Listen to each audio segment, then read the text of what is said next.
In the dead of night, lurking behind the walls of a once peaceful mansion in Beverly Hills, monsters awaited their moment to strike.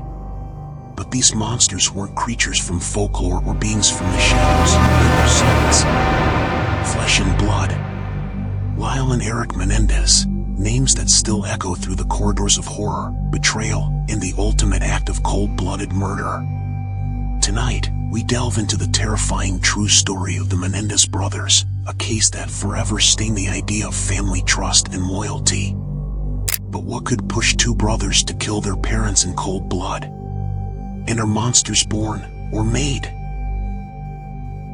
The year is 1989. Beverly Hills, California, an affluent neighborhood known for glitz, glamour, and everything money could buy. But inside the walls of one particular mansion, darkness brewed, unnoticed by the neighbors and hidden behind smiles at country club dinners.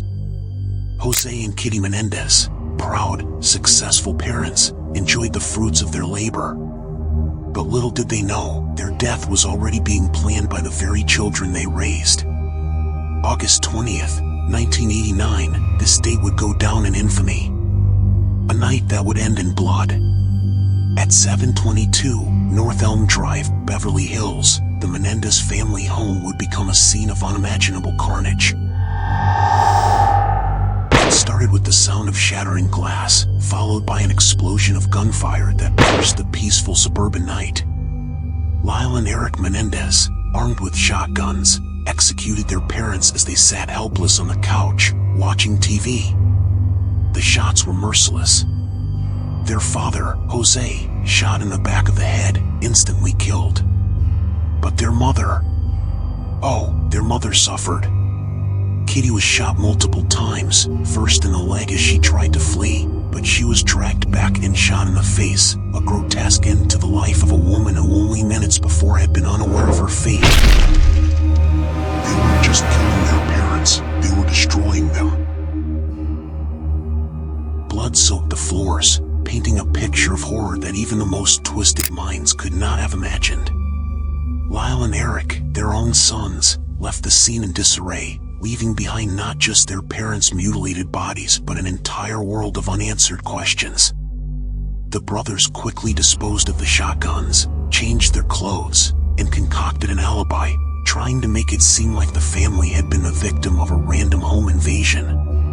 But it didn't take long for investigators to see through the lies. Something wasn't adding up.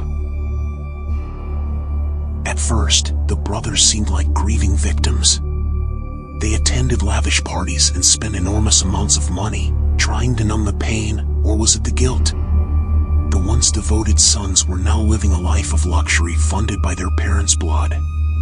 Lavish purchases, new cars, expensive watches, but behind every purchase, the monsters lurked, waiting to slip up. Soon enough, the web of deception began to unravel. Eric, unable to contain his guilt, confessed to his psychologist, a mistake that would lead to their ultimate undoing. But why? Why would two sons kill the very people who gave them everything? What kind of evil must have been festering in their hearts? Let's rewind the clock, back to the beginning.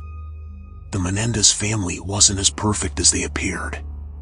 Behind closed doors, Jose Menendez was a man of ambition and power, ruling his household with an iron fist.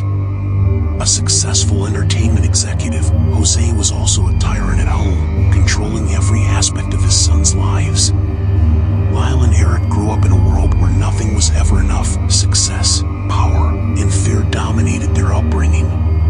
But was it fear that led to murder? Or something far more sinister? The brothers claimed years of abuse, mental, emotional, and physical at the hands of their father. They described their home life as a living nightmare, a world where they were trapped. Trapped by their father's dominance. Trapped by a mother who turned a blind eye to their suffering. But does that justify their actions? Could abuse explain the brutal execution of two parents at the hands of their own children? The trial of the century began in 1993. The world watched in horror as Lyle and Eric Menendez took the stand, not as defendants, but as broken children, recounting stories of unspeakable trauma.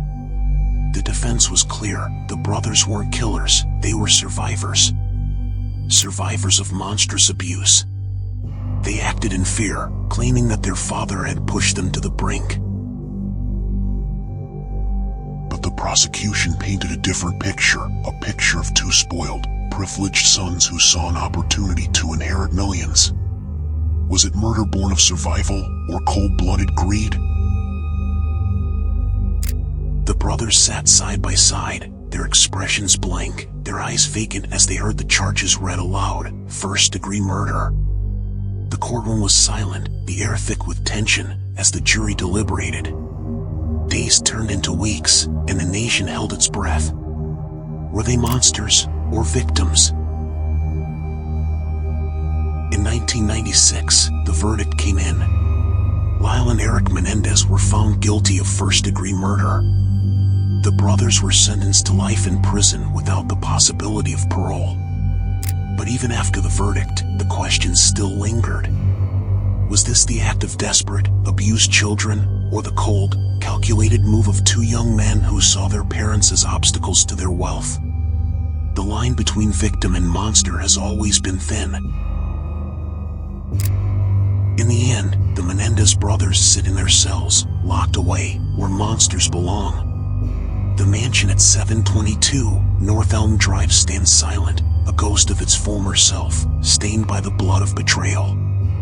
But the question remains, were they born monsters, or did their parents make them that way? Sometimes, the scariest monsters aren't hiding under our beds, they're sitting at the dinner table. The Menendez story serves as a grim reminder, horror doesn't always come from the outside. Sometimes, the real monsters are the ones we know best. Sleep tight if you